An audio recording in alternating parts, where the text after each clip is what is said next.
I'm joined here by Mr. Chris Hayward, who is chairman of the City of London Corporation, the governing body for London's finance district.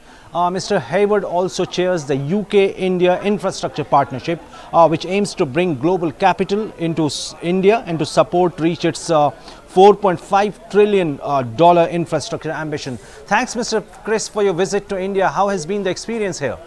Well, it's always great to be back in India. I'm on a week-long visit covering Delhi, Hyderabad and Mumbai as well. We have a major presence here. We've always had an office in Mumbai here, and I'll always look forward to these visits and to working not only with the Indian government, but of course with Indian businesses as well. Okay, we have been told that you also met Prime Minister's financial advisor, energy and infrastructure advisor, Mr. Tarun Kapoor. So what were the issues which were discussed in the meeting? Well, I discussed with the advisor to Prime Minister Modi, specifically, of course, the infrastructure projects that are contained within the finance bridge that you referred to earlier. And in particular, we talked about renewables, where there is a great opportunity, we think, for India to identify specific projects which we can hopefully introduce private finance to, as we are seeking to do alongside the highways programme as well. And I met with the Highways Agency on that as well. So we discussed about how we can support Prime Minister Modi's very ambitious but very necessary sustainable infrastructure programme here across the country. Recently only India and United Kingdom signed an FTA, and from the FTA point of view, and how do you see India-UK partnership in improvising the city infrastructure in India and both for the City of London? Well, let me say straight away that I'm absolutely delighted that both Prime Minister Modi and Prime Minister Starmer from the United Kingdom have signed the FTA. It will act as a real umbrella for us to increase trade opportunities between India and the United Kingdom. Of course, any FTA, and we have signed many of them across the world, act as an umbrella. What we now have to do is to translate that into actions, tangible benefits to both the United Kingdom and indeed, of course, to India as well. And so we will now redouble our efforts in terms of looking at projects through the infrastructure bridge that we've been talking about to identify more opportunities for the UK and India to work together. We want to be the trusted partner of India in helping to grow not only the Indian economy, but also our own UK economy. So I see real benefits in the FTA for both of our countries.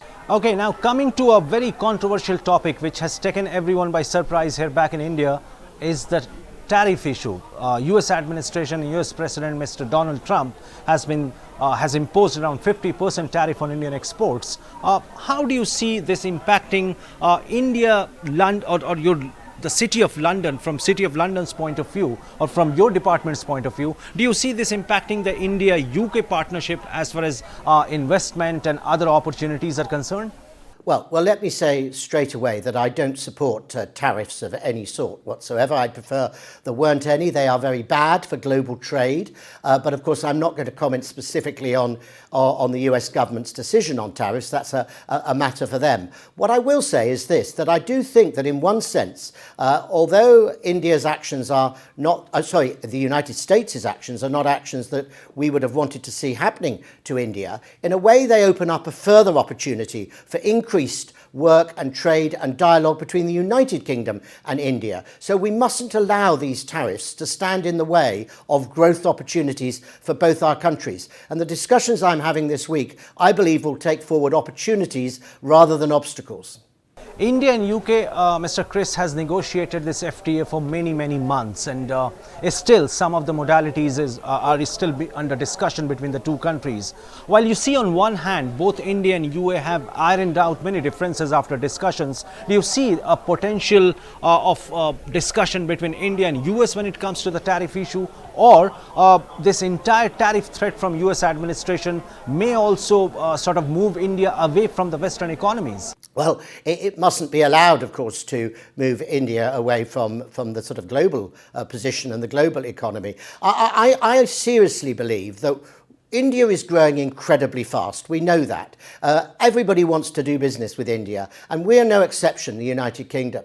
What we have to do is to find the opportunities, the projects, the actual deliverables that will actually help boost the Indian economy even faster. I mean, one thing you're not short of in India is economic growth, but we are greatly challenged by that in the United Kingdom. So there is as much for us to learn from India as there is from India to learn from us.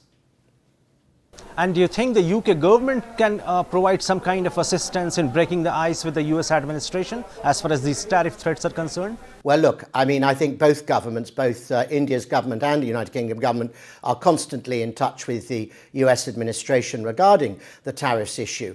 But this is in a sense, a decision taken by President Trump's administration. It's not only India and the United Kingdom that are affected. We know that many countries across the world are affected by these tariffs.